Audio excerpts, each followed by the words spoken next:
হসপিটালে অবৈধ কোনো সন্তানের জন্ম হয় না। কারো পাপের ভাগীদার আমরা হতে চাই না।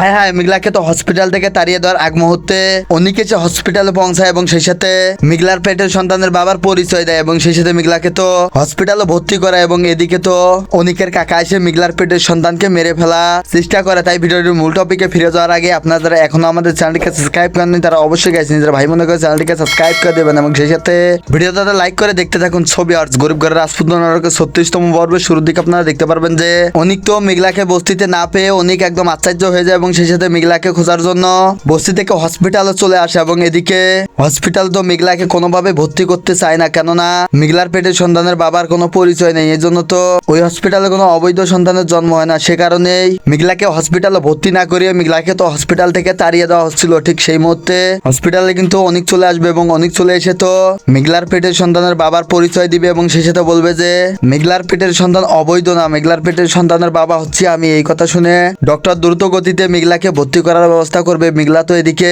পেটের ব্যথায় চিৎকার চেঁচামেচি করতেই থাকবে এবং এর পরের দৃশ্যে আপনারা দেখতে পারবেন যে অনিকের চাচা তো হসপিটালে চলে আসবে এবং সেই সাথে অনিকের সামনে এসে দাঁড়াবে এবং মিগলার জন্য দুঃখ প্রকাশ করবে এবং সেই সাথে মিগলার পেটের সন্তানকে কিভাবে মেরে ফেলা যায় সেই পরিকল্পনা করবে এবং নাটকের মোড়টাই কিন্তু ঘুরিয়ে দিবে। সোভিয়ার্স গরিব ঘরের রাজপুতন নাটকের 36 নম্বর পর্বটি বুঝতেই তো পারছেন কতটা মজার হতে চলেছে এবং সেই সাথে গরিব ঘরের রাজপুতন নাটকের 3টি করে পর্ব যদি প্রতি সপ্তাহে দেখতে চান তাহলে এই ভিডিওতে লাইক টার্গেট থাকবে 3000 লাইক যদি আপনারা কমপ্লিট করে দিতে পারেন তাহলে কিন্তু প্রতি সপ্তাহে গরিব ঘরের রাজপুতন নাটকে 3টি করে পর্ব ইউটিউবে অফিসিয়াল ভাবে আপলোড করে দেওয়া হবে, আপনারা কিন্তু দেখে নিতে পারবেন। তাই বলবো ভিউয়ার্স, আশা করি সবকিছু বুঝতে পারছেন এবং সেই সাথে আপনারা কোন জেলা থেকে গরিব ঘরের রাজপুতন নাটকটি দেখতেছিলেন অবশ্যই কমেন্ট করে জানাবেন, তাহলে কিন্তু পরবর্তী ভিডিওতে আপনার নাম এবং জেলাগুলো কিন্তু বলে দেওয়া হবে। আপনারা এর আগের ভিডিওতে যারা কমেন্ট করেছেন সেই কমেন্টগুলো এবং এই ভিডিওর কমেন্টগুলো তাহলে কিন্তু পরবর্তী ভিডিওতে বলবো, আপনারা কিন্তু দেখতে পারবেন আপনার নামগুলো সকলেই কিন্তু জানতে পারবে। সো ভিউয়ার্স, আশা করি সবকিছু বুঝতে পারছেন। আজকের ভিডিও আপডেট এ পর্যন্তই ছিল।